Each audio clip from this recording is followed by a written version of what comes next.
Hi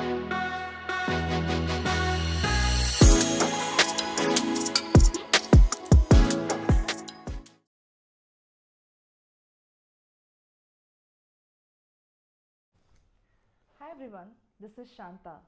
So today we are here to understand the classical art form Bharatanatyam. So let's understand more about Bharatanatyam, which is in the chapter 2 of Shall We Dance. Hi Ram, good morning. Good morning, Shantha. So, bright morning, and then you wanted to talk about what does Bharatanatyam universally stand for. Right. So, this is made up of three Sanskrit syllables: Ba, which is for the Bhavam, which is basically the feelings and the emotions that is evoked from a dancer; Ra, which is for the Ragam, which is melody and the framework of the musical notes; and Tam, which is primarily for the Talam, which is the rhythm. So, the term Natyam would primarily is a Sanskrit word which is for dance. Bharatanatyam connotes a dance that is harmoniously done, which is expressing the ragam, bhavam, and talam. Okay, Bhavam, Ragam, and Talam. Okay, that's great to know. And how did this originate? When did this originate, and how old is it, Ram? Antiquity of Bharatanatyam at least goes back to what is attributed is about 200 BC to about 800 BC. But if you look at the artifacts that we have found from the Indus Valley civilization, there is a lot which suggests that this is at least preceded by a few more millennia. There is a Harappan girl who basically with full locks and bangles in a beautiful posture that she's standing. That's carbon dated to about 800 BC. So I would say Okay. it's a few more millennium before that. Wow, that's really nice to know that it's quite old, right? Probably one of the oldest, Yes. right? So I often have read about Nirupanam, right? So how is that related to Bharatanatyam? Okay. I thought you would write up something like that. So I Yeah. wrote down some notes.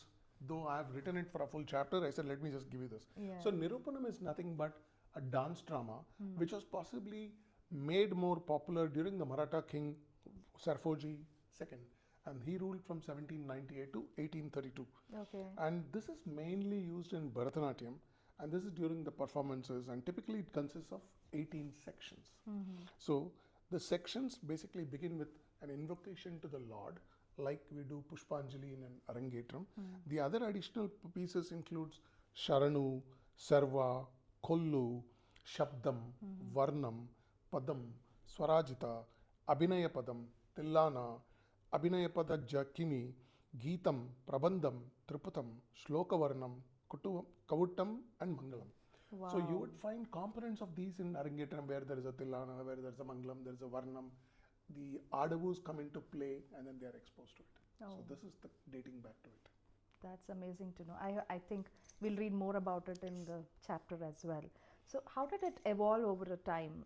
Over last, it's been quite million years back. So how did it evolve over the time? See, if you look at Bharatanatyam as we know it in terms of the way it is called, it is more a term used from 1930s. Prior to that, it would be called Sadiratam. So it was performed by the Devadasis in the temples. They were dedicating their lives to learning, and then they best felt blessed dancing in front of the divine. However, during the British times, around the 1870s and 1890s, the Christian missionaries defamed it big time and Okay. they were banned.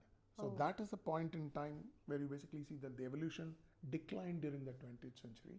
And then there were revivalists like Krishna Iyer and Rukmani Arundel who basically brought it back to fame. Yeah, yeah, we spoke about it in the chapter one as well, right?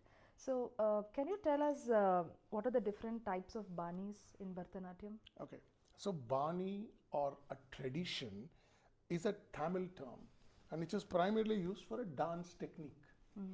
And this style is specific of a guru or the ones who basically follow. So you will find that there are multiple types of banis which are available. The known ones are Vallavur and there is Pantala. There are about 5 such very pronounced methods of doing this, and their styles will have differences in the steps that you take when you render these in the Bharatanatyam. So that would be the Bani part for it. Okay. So, we know that there are different other art forms as well, right? So, how has Bharatanatyam influenced other art forms? So if you heard of the term that mother of all, Mm-hmm. so there are about 8 dance forms in India as we traditionally know it. So whether you basically go right from the north to the south, you will find there is the Mohiniyattam which is going down to the south. Yeah. Then there is, we'll come to Bharatanatyam towards end. There Yeah. is Sadir, then Yeah. there is the Manipuri, Yeah. there is the Odissi. Yeah. The way these particular dance forms have taken, they've actually evolved as a subset of what Bharatanatyam does. So if you look at it, Bharatanatyam will possibly be the mother for all these particular dance forms. So that's precisely what you can go back to for this. And this is possibly, how does it influence the other art forms?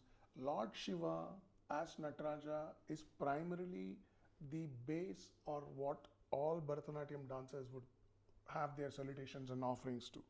And this would possibly be found in, a lot of the Bharatanatyam statues, which are their gods are made to look like Bharatanatyam dancers in the poses if you go to Chidambaram. Yeah, right. So now that you touched upon Nataraja, right? So what does Nataraja represent in Bharatanatyam? Okay, so Nataraja association with Bharatanatyam and with Chidambaram, Chidambaram being the first of the temples which is called for space. Yeah. But the Chidambaram Nataraja is an iconography of Lord Shiva that precedes at least by a few thousand millennium. In some of the later chapters, we'll talk about how it is available and visible from the iconography going back to 26,000 BCE, and then in Chidambaram it was noticed around 6,200 BCE. Wow. So predominantly that's the type of aging and the identification of Shiva for Nataraja. Okay, I think we'll read more about Nataraja in the upcoming chapters, right? Yes, we'll. So when it comes to Bharatanatyam, it's a lot about emotions and Navarasas. Can you just touch upon those? Yes. See your face now, you've got a lot of peace. So that's one of the rasas. So the Navarasas are nothing but 9 different emotions that is being expressed through Bharatanatyam. If you read the Natyashastra, they only talk about 8 of them. Shantam, which is peace, was then later on added, possibly a few hundred years back, and then that is the 9.